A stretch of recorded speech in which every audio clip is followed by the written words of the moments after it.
मुंबईचा विचार केला 14 ते 19 आणि मागच्या 2.5 वर्षात मुंबईचा चेहरा मोहरा बदललाय. म्हणजे इन्फ्रामॅन म्हणून तुमची ओळख झाली, सगळेजण ते ओळखतात. परंतु आता नव्यानं मुंबईसाठी आणि मुंबईच्या MMR रिजनसाठी नेमक्या काय योजना आहेत आणि मुंबईकरांच्या आयुष्यात नेमका काय पलट होईल पुढच्या काळात? मी 2016 साली एक घोषणा केली होती माननीय मोदीजींच्या नेतृत्वात की मुंबईच्या MMR रिजनच्या कुठल्याही भागातनं कुठल्याही भागामध्ये पोचायला लेस दॅन 1 hour 59 मिनिट्स पेक्षा कमी लागले पाहिजेत. त्याच्याकडे आम्ही आता पुढे जातो आहोत. आता आपण बघितलं की कोस्टल रोड झाला, पुढे वरळी बांद्रा सी लिंक आहे, त्याच्या पुढची बांद्रा वर्सोवा सी लिंकचं काम चालू आहे, जवळपास 40-50% ते झालंय. वर्सोवा मड त्याचं टेंडर आता दिलेलं आहे, त्याचं काम सुरू होत आहे.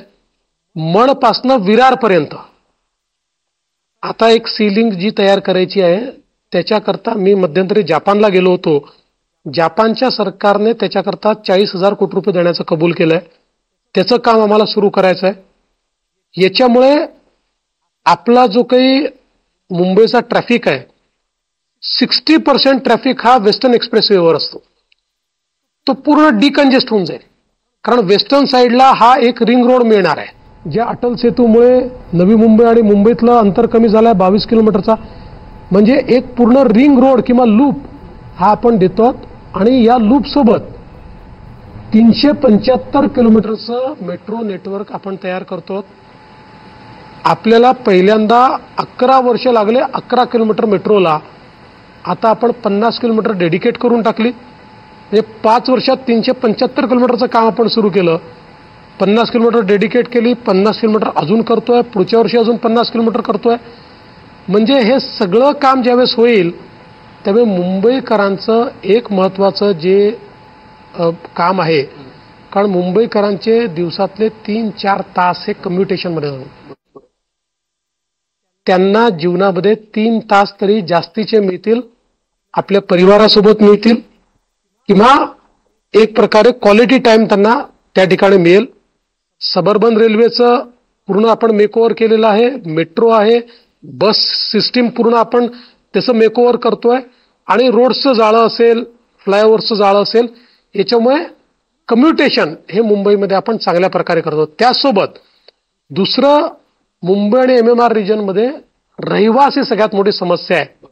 आपण BDD चाळ असेल किंवा अभ्युदय नगर सारख्या योजना असतील किंवा म्हाडाचे लेआउट्स असतील, या सगळ्यांमध्ये खूप मोठ्या प्रमाणात काम सुरू केलं. मराठी माणसाला मुंबईतच घर मिळालं पाहिजे हा प्रयत्न आपण सुरू केला.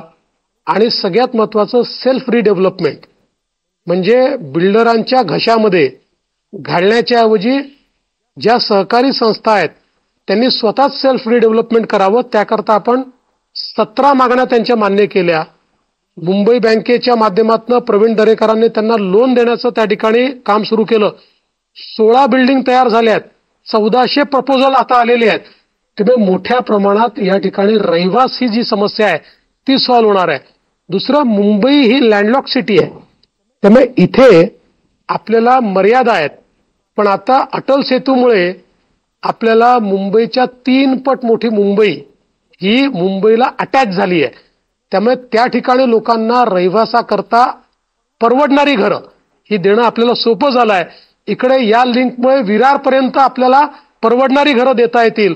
त्यामुळे पुढच्या 5-7-8 वर्षामध्ये मुंबईकरांचं, आम मुंबईकरांचं जे स्वप्न आहे परवडणाऱ्या घराचं, तेही आपल्याला पूर्ण करता येणार आहे. सर, मुंबई म्हटलं की धारावी आपसुकच येतं, परंतु विरोधक सातत्यानं धारावीच्या